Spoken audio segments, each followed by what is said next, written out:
Bienvenue sur En Cinémascope. Le cinéma en plan large, c'est pour vous. Clément Manuel, bonjour. Bonjour. Merci d'accepter cet entretien avec En Cinémascope. Alors, dans Nuit publique saison 1 et saison 2 maintenant, vous jouez le rôle de Frère Lucas. Je pense que c'est un rôle que vous avez obtenu à la suite d'un vrai combat. Alors, je vais vous citer. Vous avez dit un jour, j'ai craqué sur le scénario, j'ai lu les 4 premiers épisodes en 2 jours, c'était hallucinant. Ce rôle était tellement intense et chargé. Est-ce que vous pouvez nous rappeler comment vous avez procédé pour jouer ce rôle de Frère Lucas, justement? Alors d'abord, j'en ai beaucoup parlé aux auteurs, particulièrement avec Mathieu France, qui est le showrunner, et Gary Segers, qui est donc tous les deux, à eux deux, ils ont réalisé la première saison. J'en ai beaucoup parlé, je me suis beaucoup informé, instruit de ce que eux voulaient faire, de comment eux voyaient le personnage.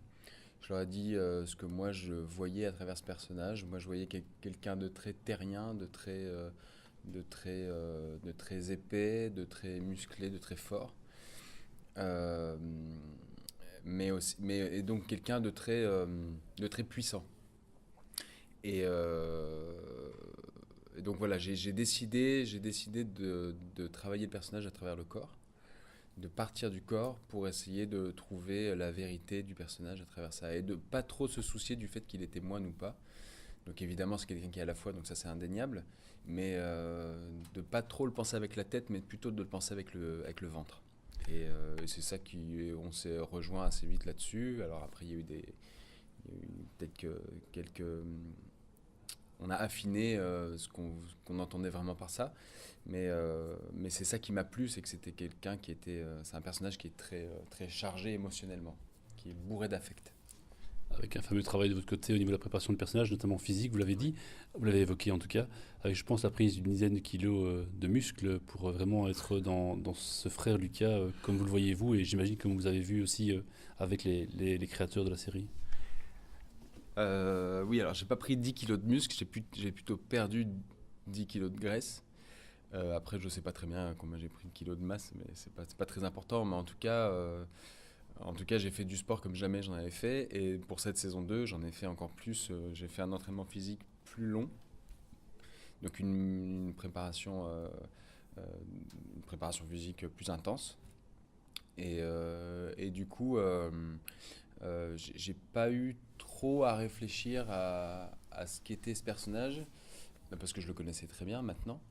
Mais je me suis rendu compte qu'effectivement, ils ont réussi à aller au très fond de l'âme de ce pauvre frère Lucas qui n'en rate jamais une pour se faire du mal, quoi.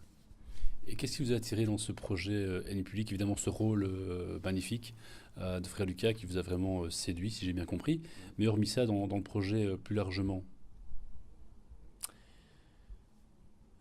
Alors, il y a plusieurs choses. Alors, la première chose, c'est que, enfin, je sais pas, il n'y a pas vraiment d'ordre, hein.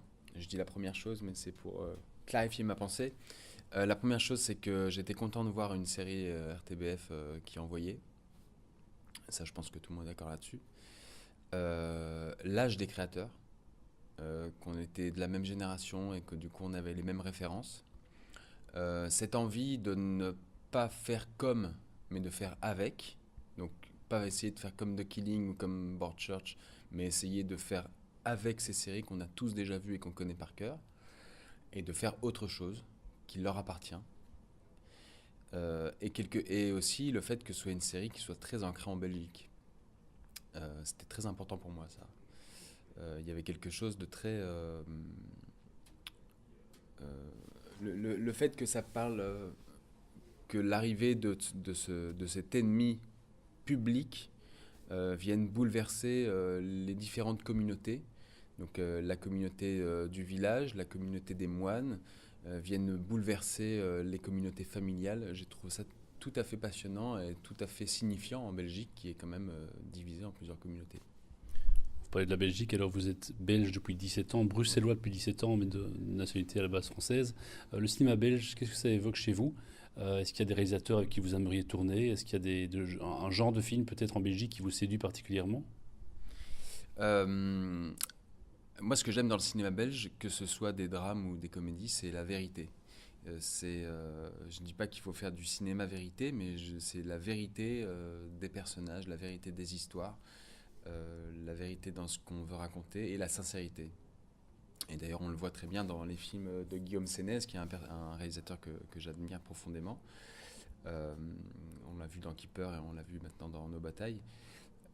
Voilà, il y a quelque chose de très vrai. Alors après, c'est de la vérité qui est parfois fabriquée, mais c'est quand même une recherche de sincérité. On le voit aussi dans les films de Mathieu Donc, qu'on le voit dans ses courts-métrages ou alors dans La Trêve. Il y a quelque chose, et même encore chez Joachim Lafosse, et même dans Les Frères Dardenne, on parle beaucoup des Frères Dardenne, en disant que justement c'est du cinéma vrai et tout ça, mais en fait les Frères Dardenne, quand ils tournent une prise, ils la tournent parfois 60, 70 fois. Donc où est-ce qu'on peut dire qu'il y a de l'instant là-dedans, puisque c'est de la répétition, de la répétition, de la répétition, mais justement c'est dans la répétition, dans l'épuisement qu'on arrive à trouver la vérité, l'essence même de la situation et des personnages. Et donc ça me plaît beaucoup. Et il y a un vrai, je trouve que dans le fait de voir toutes ces séries qui émergent, ça montre qu'il y a un vrai terreau de jeunes générations de réalisateurs qui arrivent et de créateurs. Je pense notamment à Mathieu Mortelmans, je pense à Valérie Rosier, qui sont des réalisateurs hors normes avec qui on a vraiment envie de travailler. Alors c'est la 4e fois que vous jouez un religieux ici dans la Nuit publique saison 1 et saison 2 forcément. Quels personnages vous attireraient, des personnages peut-être que vous n'avez pas encore joué, que vous jouerez peut-être au cinéma tout bientôt? Vous demandez ça et vous demandez aussi quelle est votre actualité là maintenant. Et ben, les personnages qui m'attirent, plutôt le genre qui m'attire, c'est justement le genre auquel je vais être confronté très bientôt, c'est la comédie. Parce qu'on dirait pas comme ça, mais moi j'adore la comédie et je vais pas dire que c'est ce que je fais le mieux, parce que je suis pas là pour en juger, mais en tout cas c'est ce que j'adore faire, et ce que j'adore écrire aussi, parce que j'écris un peu. Et d'ailleurs le projet dans lequel je vais bientôt jouer, ça s'appelle Loser Revolution, de Thomas Ancora et Joachim de Smet, avec notamment Jean-Jacques Rosin et Thomas Ancora dans les rôles principaux. Et là, c'est de la vraie comédie, et le rôle a été vraiment écrit pour moi sur mesure. Ou en tout cas, si ce n'est pas moi, en tout cas, c'est vraiment ce que j'adore jouer. C'est la comédie à la Judd Apatow, avec du jeu très franc, très engagé, qui rejoint un peu aussi finalement le cinéma belge, mais vraiment très assumé, quoi. Tout est très assumé et tout est sincère. Et ça, j'adore ça. Merci Clément Manuel. Mais merci à vous. Retrouvez-nous sur encinémascope.be et sur les réseaux sociaux. Bon film!